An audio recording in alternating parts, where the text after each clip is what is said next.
Good morning, everyone. Let's go back to exactly 3 months from today. Remember November 22, the Thanksgiving, the big feast? And then after a month, we go to Christmas fest, those delicious cakes. Calm down, I'm not going to provide you any cake. And then we enter to the new year, and we all do world most broken resolution. That is, this year, I'm going to shed some weight.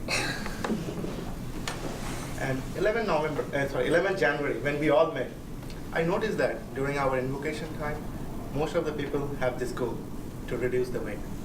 This gave me thought process of drafting a speech before it get vanished from everybody's mind.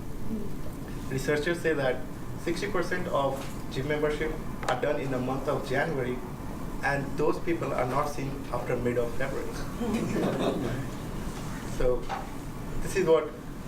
this gave me thought process, creating a speech about it. And today, which I'm going to share the data, which is I drafted myself when I was achieving my goal. That time I collected all this information, and I hope this will be helpful.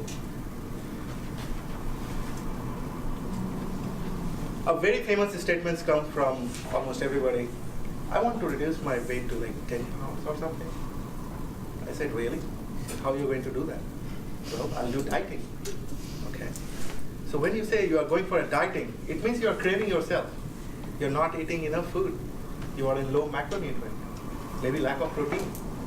If that is the case, if you go for cardio sessions, you feel fatigue.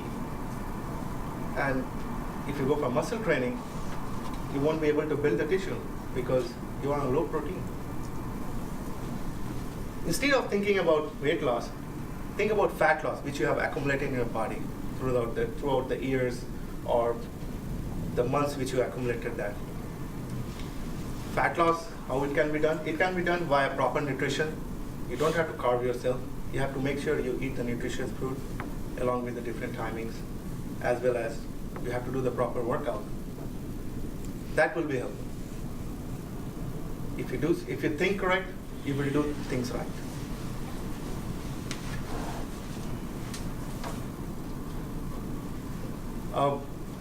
Sally loses like 5 pounds by just eating veggies and eggs in 2 weeks. I'm going to do the same thing. Well, hold on. How are you going to do that? Well, she loses 5 pounds. I can do the same thing. Maybe not, because Sally might be in a different body frame. Majorly, there are 3 body types: ectomorph, mesomorph, endomorph. Ectomorph are those who are skinner. They are having high metabolic rate. Though they can eat more, but again, they cannot gain weight easily. They have to do a heavy muscle training. Their work style is different. Mesomorph are in the both sides. They can shred the fat, they can gain the muscle, but it all depends upon what the goal you want to achieve. Endomorph are those who have a bigger frame. They look muscular. They should be on low carb diet. Basically, all these 3 body types have their own pros and cons. It all depends upon what goal you're trying to achieve, and based on that, we need to find out which body frame our body fit in, and based on that, we need to formulate the nutrition plan and the workout plan, and that will be highly effective. This one is my favorite: supplement, nutrition, and workout relationship. When people start with the healthy lifestyle, they grab all the supplements, thinking that, that's a good way to start. Maybe not, because everything revolves around nutrition. It has been said 80% is covering nutrition. Just think about, in 24 hours, you have 1 hour you do as a workout, and another 23 hours, it all matters. How do you live?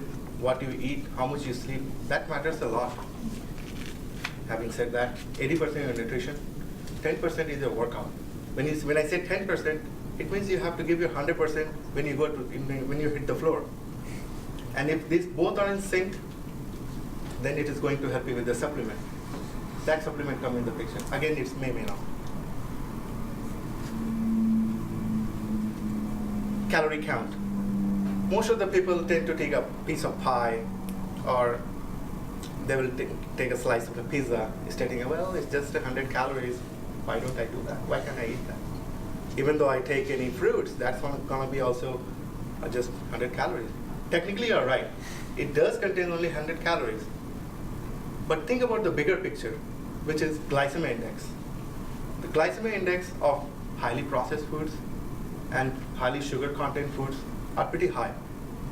As soon as you consume those foods, it gets digested pretty quick. And then it goes to your blood, nutrition flow to your bloodstream. And in case if you have a sitting job, you are piling up those calories. You're not using those calories. You are increasing your body fat percentage. So that's the thing. So think about this calorie count. That will be really helpful when you. So be a smart shopper when you go for groceries. Collect those foods which have low glycemic index, low sugar content, and minimum processed. That will be helpful. Well, these were the points which I feel were very effective when I was reaching my goal. And I would like to highlight one point here, build your own test. Basically, this happened with me eventually when I started with healthy lifestyle. I grabbed those all veggies, fruits, and the whole grain stuff. I didn't like the taste. And eventually, it takes me time, like more than 2 months, but slowly I learned it. My body understands that, my taste bud understands it well. If I want to achieve my goal, I have to accept these things, I have to do that, I have to eat those. And then, so that's what I'm suggesting. Maybe initially it will be hard for you, but once you do it, you will break through it, you will be able to achieve your goal. And I'm pretty much sure if you follow all these guidelines, you will definitely reach your goal. Thank you.